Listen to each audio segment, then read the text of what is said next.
Bienvenue à l'émission Crois-tu?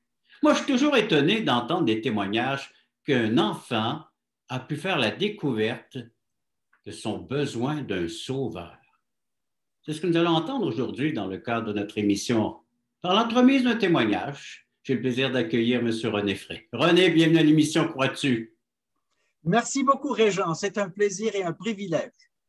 Alors, je vais présenter, comme je le fais à l'habitude, l'invitation donc de nous écouter. Toi, ton témoignage est basé sur ton enfance, entre autres. C'est là que ça s'est passé, le miracle. Mais avant, parle-nous un peu justement de ce qui s'est passé lorsque tu as grandi où? Alors, justement, je suis né en Suisse le 3 août 1947 et je suis l'aîné de 4 enfants. Mon père était pasteur d'une église baptiste sur la rue Neuve dans un village qui s'appelle Tramelan, en Suisse, 5 à 10 000 habitants. Et c'est un village où on parle le français, mais dans le reste de la Suisse, c'est l'allemand surtout et l'italien. Puis mon père était mécanicien dentiste, mais il a senti l'appel pour entrer dans le ministère et il est allé se former à Toronto, au Canada, où il a rencontré ma mère et ils se sont mariés. Et après la guerre, ils sont revenus à Tramelan pour avoir un beau ministère pendant 10 ans. Et après cela, ils sont allés à Montréal pour implanter la première église baptiste du Fellowship à Montréal, à Verdun. Mais l'année qu'on partait pour aller à Montréal, le Seigneur avait un rendez-vous avec moi.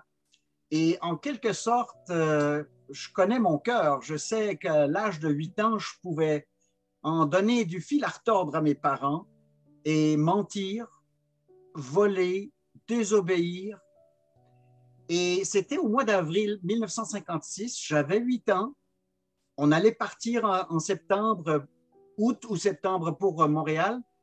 Mais en avril, j'ai volé des objets dans un magasin, des jouets. Et là, ça m'a tapé comme vraiment, on rentre maintenant dans le pendant de cette conversion, mais en quelque sorte, je sais que même un bambin de 8 ans peut être pécheur et avoir une conviction de péché aussi, ce qui veut dire qu'à ce moment-là, j'étais rouge de culpabilité. En quelque sorte, Dieu avait parlé par mon père dans une prédication et il parlait du fait que personne qui est voleur, qui est menteur, n'entrera dans le ciel. Et ce jour-là, avec les objets dans mes mains que j'ai jetés, j'ai couru à la maison en pleurant, sachant que j'étais sous la colère de Dieu. Même si j'avais un père prédicateur, une mère exemplaire en sanctification, et je désobéissais, je le savais. Et donc, mon père avait parlé dans 1 Corinthiens 6,10, « Les voleurs n'hériteront pas le royaume de Dieu. » Et en rentrant, en pleurant à chaudes larmes, le Saint-Esprit m'a convaincu de mon besoin de Jésus-Christ. Et ma mère a vu bien qu'il fallait me dire non pas de seulement me repentir de ce vol et de retourner les objets volés, mais aussi de me repentir de tout péché dans ma vie et de recevoir Jésus-Christ. Elle m'a lu Jean 1,12 qu'on connaît bien, mais à tous ceux qui l'ont reçu, à ceux qui ont cru en son nom, il a donné le pouvoir de devenir enfants de Dieu. Et ceux-là sont nés non de la chair, ni du sang. Moi, j'étais fils de pasteur, fils d'une femme chrétienne exemplaire, mais je n'étais pas chrétien, j'étais totalement perdu. Et auprès du sofa brun sur la rue Neuve à Tramelan, à l'âge de 8 ans, le 16 avril, j'ai demandé pardon à Dieu, j'ai reçu Jésus-Christ, comme il est dit dans Jean 1,12, et je suis devenu enfant de Dieu pour recevoir la vie éternelle. La brebis égarée était ramenée sur les épaules du bon berger. Et je croyais déjà en Jésus, Régent, mais ma mère m'a expliqué que ce n'est pas juste de croire dans la tête, d'assister à l'Église, mais de recevoir Jésus-Christ. Et donc, je l'ai reçu réellement. Et c'est ça un petit peu le avant, si tu veux. Récemment, je témoignais à mon ami Carlos à Ville d'Anjou. On essaye d'implanter une église à Ville d'Anjou. et je lui ai expliqué l'Évangile en 5 doigts de la main. Et c'est ce qui m'est arrivé ce jour-là. J'ai compris que le salut, c'est ce qui pointe vers le ciel, comme le pouce. Le salut est par grâce. Il vient du ciel, il ne vient pas de moi. Ce n'est pas par mes efforts de changer mon comportement, mais c'est une grâce qui est donnée par Dieu. Ensuite, l'index, et comme quoi que nous sommes pécheurs et qu'il n'y a point de juste, pas même un seul, et que nous méritons l'enfer selon Jean 3, 36. Un seul péché a banni Adam du jardin d'Éden. Ensuite, il y a le majeur, le plus haut des doigts et qui représente Dieu. Il a au moins 2 belles qualités. Une, c'est l'amour, l'autre, c'est sa justice. Par amour, il ne veut pas m'envoyer en enfer, mais par justice, il doit sévir. Et heureusement qu'il y a le 4e doigt, l'annulaire, l'annonce de Jésus-Christ qui vient pour sauver un pécheur perdu par alliance, et il prend mes péchés sur lui. Nous étions tous comme des brebis errantes, mais il a fait retomber sur Christ mon péché. Et finalement, il y a l'auriculaire, qui est le plus petit doigt, le plus faible, mais qui représente la foi même d'un enfant et qui peut croire que Jésus-Christ est le bon berger et se donner à lui et le recevoir et être sauvé merveilleusement. Et ce jour-là, oui, j'ai reçu Jésus-Christ comme mon sauveur. Je ne l'ai jamais regretté. Et le Seigneur, eh bien, il a permis que je puisse être en témoin à Carlos et à d'autres à chaque semaine maintenant. Rodney, on va prendre une courte pause. Si j'ai bien compris, ici pour résumer, pour aider nos téléspectateurs à bien comprendre, il fallait beaucoup plus qu'une bonne éducation, que de bons exemples. Pour l'enfant que tu étais, il fallait la conversion. Exactement. Après la pause, on verra ce qui s'est produit dans la vie de ce jeune garçon.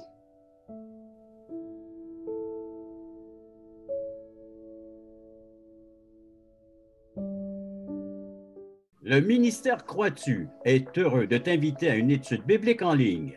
Plusieurs écoutent régulièrement ces témoignages de conversion qui ont tous un point commun.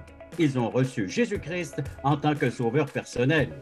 Tu as des questions existentielles? Dieu, la vie, où je vais après la mort? Tu veux en savoir plus sur ce salut éternel?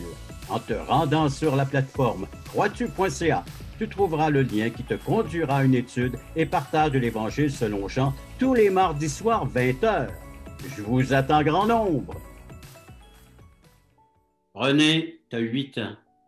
Tu réalises que tu es un pécheur perdu, séparé de Dieu, et tu as un ultime besoin d'accepter ce que le Christ a fait à la croix pour toi, pour te pardonner, te réconcilier avec Dieu. Oui. C'est ça. Donc, ce jour-là, les larmes ont cessé et j'ai reçu la paix, le pardon, la joie. Est-ce que j'ai cessé d'avoir une nature pécheresse? Oh que non. J'ai dû lutter ces tentations-là toute ma vie. Et en quelque sorte, ma conversion est inscrite dans Psaume 119, 67. Avant d'avoir été humilié, je m'égarais, mais maintenant j'observe ta parole. J'avais maintenant une nouvelle puissance pour dire non au péché, une personne en moi, l'Esprit de Christ, pour pouvoir contrer les pulsions, les tentations, la peur du monde, etc. Est-ce que j'ai toujours suivi cette petite voie du Saint-Esprit? Non. En venant à Montréal, nous avons commencé une église à Verdun. C'était une salle de danse qu'on a louée qui s'appelle Thistle Hall. Il fallait nettoyer les mégots de cigarettes et les bouteilles de bière. Et le premier dimanche de septembre 1956, c'était 6 personnes, papa, maman et nous 4 les enfants. Et ça sentait le couleur de bière. Par la grâce de Dieu, j'ai été baptisé à l'âge de 12 ans. Et puis, j'alternais pendant mes années de primaire et secondaire entre l'anglais et le français en ce qui concerne mon éducation. Et puis, finalement, je suis allé en France pour la maîtrise en théologie en français. Mais c'est pendant mes années collégiales que Dieu avait un autre rendez-vous avec moi. Et j'appelle cette partie-là ma rébellion. C'était pendant que j'étais chrétien, je n'ai pas perdu mon salut, mais pour 2 ans, j'ai comme tourné le dos à Dieu Et je me suis laissé entraîner par mes copains qui faisaient des blagues. Et au collège, j'étais pas trop motivé à étudier. C'était les années Peace and Love. Et comme beaucoup de jeunes étudiants de mon temps, on passait du temps à boire, prendre de la drogue. J'ai résidé dans les dortoirs loin de la maison et c'était une nouvelle liberté que j'ai mal gérée. Donc, je savais que je vivais en attristant le Seigneur. Et je suis allé au concert rock Woodstock. J'ai vécu en hippie à Toronto, à Rosedale. C'était des mois difficiles. J'affichais d'un côté un côté chrétien quand j'allais à la maison. J'étais le bon fils de pasteur, mais c'était du théâtre parce que dans mon cœur, j'avais une rébellion. J'ai même dû doubler mon année pour l'apprentissage à être professeur. Et je suis même tombé malade, très malade. Le Seigneur a dû employer du papier rugueux, assez rugueux, pour me ramener, mais il l'a fait. J'étais dans une classe où j'observais le professeur. Les étudiants se retournaient tout le temps en arrière pour me regarder. Et moi, je leur faisais signe, non, non, regardez le professeur en avant. Moi, j'observe. Et puis, cette pression psychologique, j'avais pris de la drogue dans les temps récents, juste avant, et puis j'ai craqué. Et j'ai dû être admis à l'hôpital Allen Memorial à Montréal, un hôpital psychiatrique pendant 4 mois. 2 jours, je rentrais le soir et je suivais la thérapie et les médicaments. Et les drogues et ma double vie m'avaient rattrapé. On m'a diagnostiqué comme ayant un épisode aigu de paranoïa psychotique. Et je me rappelle le jour où ça a commencé à aller mieux. Le docteur en charge de la thérapie s'assoyait sur une chaise. Il était à côté d'une petite table. Et puis, il demandait à des patients de venir s'asseoir à côté de la table, l'autre bord. Et il les aidait avec une conversation encourageante. Mais un jour, il s'est levé de sa chaise et il a dit, est-ce qu'il y a quelqu'un parmi les patients qui veut venir prendre ma place et essayer d'aider un autre patient? Et ça doit être le Seigneur qui m'a dirigé à aller prendre sa place. Et tant bien que mal, j'ai pu aider un autre patient et ça a commencé à aller mieux. Et mes parents sont venus me chercher.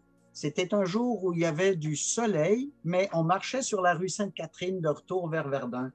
Et puis, je me rappelle que le soleil était de l'autre côté de la rue. Nous, on était dans l'ombre. Symboliquement, c'est ce jour-là, j'ai traversé la rue pour être dans la lumière. Le Seigneur n'a pas fait en un jour mon retour à lui, mais ça a été progressif. Et jusqu'à ce moment, je n'ai jamais eu d'autres troubles psychiatriques, psychologiques, ou de drogue, ou de boissons, ou de cigarettes. Mais le Seigneur est encore en train de me travailler de telle sorte que Psaume 119, 71 maintenant, il m'est bon d'être humilié afin que j'apprenne tes statuts. Prenez donc une vie qui commence à s'appuyer sur cette présence merveilleuse qu'est le Saint-Esprit et sur sa parole. Quel fondement que tu as trouvé pour ta vie. Après la pause, on a hâte d'entendre la suite. Merci.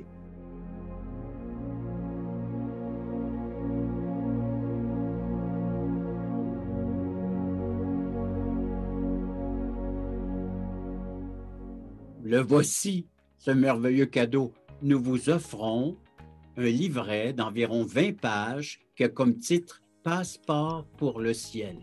Très bien illustré. Un enfant le pourrait saisir, comprendre la portée du message. Nous vous l'offrons tout à fait gratuitement, sans aucun déplacement de votre part.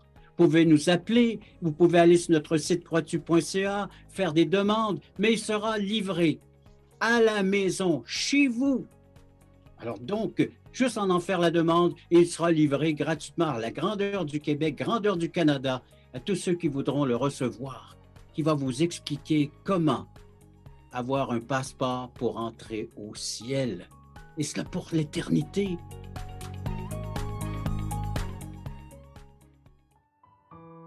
René, ça se gâte lorsque tu arrives à l'adolescence, oui. Et pas à peu près. Hein, mais Dieu récupère ta vie. Hein. Il va la rechercher, puis là, tu apprends à t'appuyer sur sa parole. Exactement comme l'apôtre Pierre qui a 3 fois renié son maître, mais que son maître n'a pas lâché. et qui a même voulu avoir un rendez-vous avec lui particulier, un petit déjeuner pour le ramener dans la communion et dans le ministère.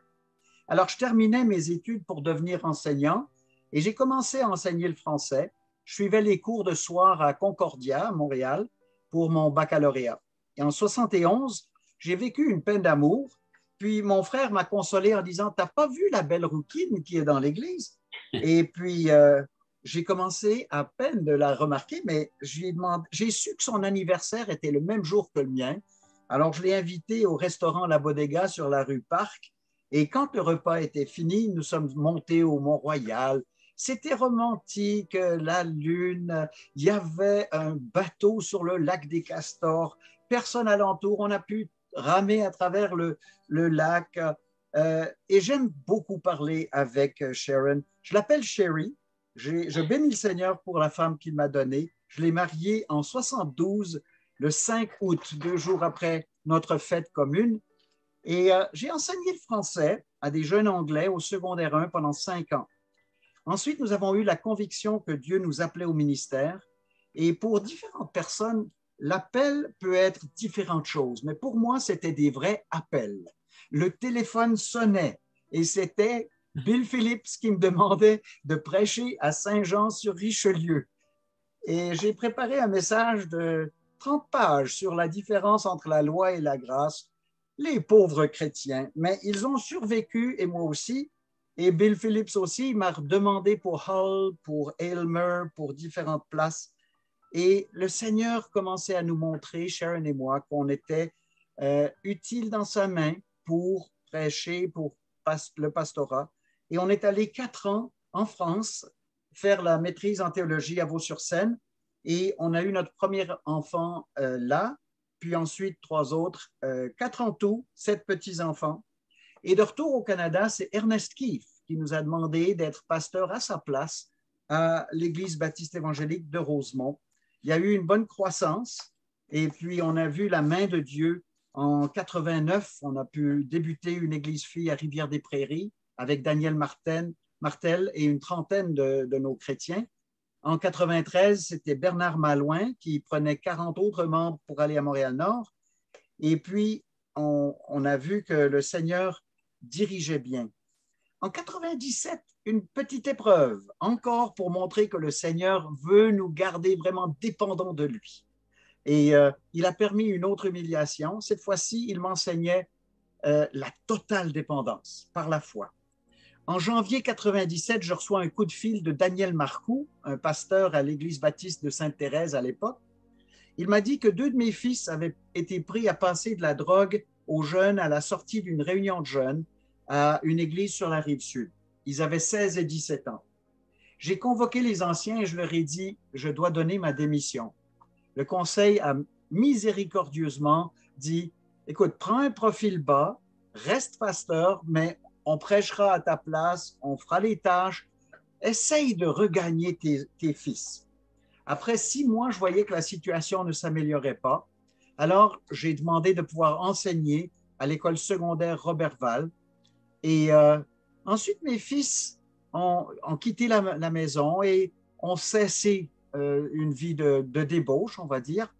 Et je lisais dans Tite 1,6, selon mes instructions, que tu établisses des anciens dans chaque ville, s'il s'y trouve quelque homme irréprochable, mari d'une seule femme, ayant des enfants fidèles. Ils n'étaient pas croyants, mais leur vie prenait un tournant de bons citoyens, etc. Alors on a cru que le Seigneur nous rappelait au ministère.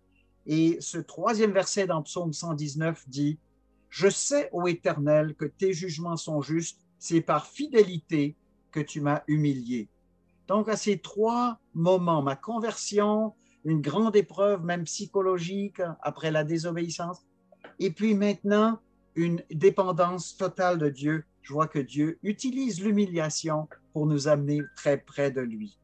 Alors, c'est tout par grâce. Gloire à Dieu, notre fils aîné et fille cadette ont suivi le Seigneur, mariés des chrétiens.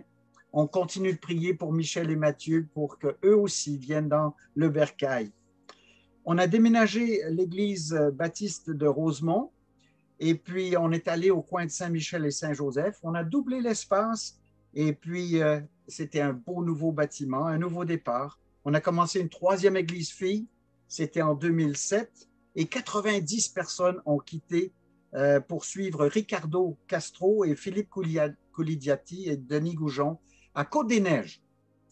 Et après 35 ans d'un ministère, Sharon et moi avons quitté Rosemont en 2013 et nous avons laissé le pastorat entre les mains de Richard Chouinard et on a implanté, en prenant avec nous une trentaine, quarantaine de personnes, peut-être même 50, à Saint-Léonard. Et on a commencé avec Benoît Constant et il a accepté donc de prendre ce pastorat. En 2017, on l'a laissé là et on est allé à Rivière-des-Prairies comme membre. Et le Seigneur nous a montré, je ne sais pas comment on peut le dire, mais c'est un appel, une sorte de ADN d'implanter des églises. On a demandé à RDP s'il ne voulait pas nous encadrer pour qu'on commence à Ville d'Anjou et c'est ce qu'on fait en ce moment. Nous avons une petite congrégation qui se réunit à chaque semaine. Et puis, dimanche passé, on était dans la rue. Au lieu d'avoir une réunion régulière, on demandait à des angevins, voulez-vous recevoir une invitation pour venir à notre église dimanche prochain? Donc, gloire à Dieu, c'est une vie trépidante. Nous voyons la main du Seigneur. Gloire au Seigneur Jésus-Christ. René, je te connais assez pour dire que tu es un homme d'église. Ta vie, c'est l'Église. Tu vis pour l'Église de Christ. Et après la pause, j'aimerais que tu nous rappelles comment devenir un enfant de Dieu en quelques mots après la pause.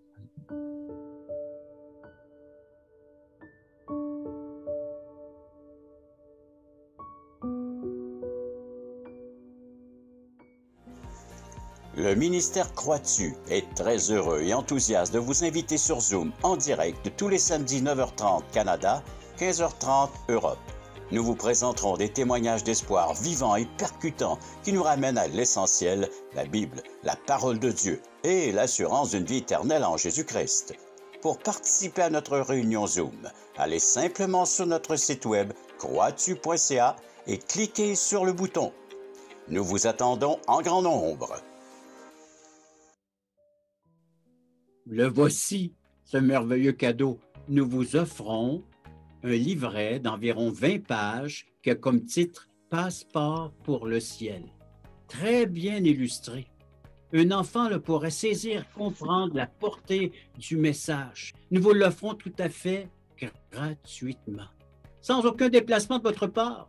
Vous pouvez nous appeler, vous pouvez aller sur notre site croistu.ca, faire des demandes, mais il sera livré à la maison, chez vous.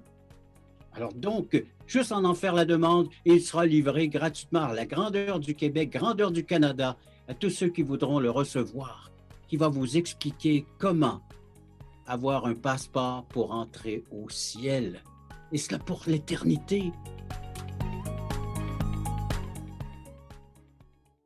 René, j'aimerais revenir au tout début, lorsqu'à l'âge de 8 ans, tu réalises que tu es un pécheur et tu invoques la grâce de Dieu, le pardon de Dieu en acceptant la personne de Jésus-Christ. Comment pourrais-tu nous résumer cela pour que nos téléspectateurs comprennent bien la décision qu'ils ont eux aussi à prendre? Tout à fait, Régent. C'était cette année passée, 3 qui ont reçu Jésus-Christ à Ville d'Anjou. On parle d'abord d'un Congolais, Vincent Musungai, et à l'écran, comme ça, sur Zoom, il a accepté Jésus-Christ comme son sauveur. Pourquoi est-ce qu'il faut qu'un Congolais qui allait à l'église catholique là-bas dans son pays, pourquoi faut-il qu'il reçoive Jésus-Christ? Tout simplement parce qu'en lui posant ces 2 questions fondamentales et aux 2 autres, le garçon Woubens de 11 ans et puis l'Algérien Hossine d'une quarantaine d'années, ces 2 questions mettent la personne devant ce qui est le plus important. Si tu devais mourir à l'instant même, est-ce que tu es sûr que tu iras avec Dieu pour toute l'éternité? C'est comme un stéthoscope. On voit où la personne en est. Beaucoup de gens disent « pas trop sûr ». Il y en a qui disent « je suis sûr », mais ils n'ont pas la bonne raison d'être sûrs. La deuxième question, est-ce que tu permets, s'il te plaît, Vincent, que je te pose encore cette deuxième question? Si tu es mort alors et que ton âme retournent vers le Créateur et qu'au seuil du ciel, ils te disent, pour quelle raison je devrais te laisser entrer dans mon ciel qui est parfait? Qu'est-ce que tu répondrais? Et la plupart des gens répondent, ben, j'ai fait de mon mieux, je ne suis pas si pire que ça, j'aide les gens, j'aime Dieu, voilà, je vais à l'église. Et pourtant, toutes ces choses, même j'ai été baptisé, toutes ces choses ne qualifient pas pour entrer dans le ciel. Et quand on voit le pouce, encore une fois, de cette main qui nous donne les indications du salut, alors certainement qu'à ce moment-là, c'est par grâce que vous êtes sauvés, par le moyen de la foi. Les œuvres ne servent à rien, la chair ne sert de rien. Il faut juste recevoir Jésus-Christ. J'espère que les téléspectateurs vont comprendre que le salut est en une personne, Jésus-Christ, qui est mort à la croix de Golgotha, la croix du Calvaire, pour prendre mes péchés sur lui. Et qu'en le recevant, je suis libéré de mes péchés et je deviens libre. C'est ça que le mot Frey veut dire. Je m'appelle René Frey. René veut dire né de nouveau. Frey veut dire libre. Ah. Et je suis libre de mes péchés. Et de la condamnation qui venait avec. Amen. Hein? René, merci beaucoup. Merci de ta participation et de nous montrer encore une fois que Jésus-Christ est bon et il veut sauver le pécheur afin qu'il n'aille pas dans ce lieu de perdition éternelle. Et ceux et celles qui aimeraient entendre à nouveau le témoignage de René ou tout autre témoignage de vie, allez sur notre site croixtu.ca, 9h30 le samedi matin, il y a des témoignages. Le mardi soir, il y a des études bibliques et vous pouvez recevoir notre littérature en faisant la demande à croixtu.ca. On vous offre présentement le passeport pour le ciel. Hein, le passeport, c'est un mot populaire aujourd'hui. Alors, on entre ou on n'entre pas. Mais pour le ciel, ça prend le passeport. Pour le ciel, c'est Jésus-Christ. Alors, à vous de l'accueillir, de le recevoir. Merci encore une fois, René, ta participation. Ça fait plaisir. J'ai 75 ans cette année. Félicitations, bravo. 50 ans de mariage. Eh bien, 2 fois félicitations. Puis à ton épouse aussi, là. Et à nos téléspectateurs, bien à la prochaine émission de Croix-tu. Au revoir. Salut Régent.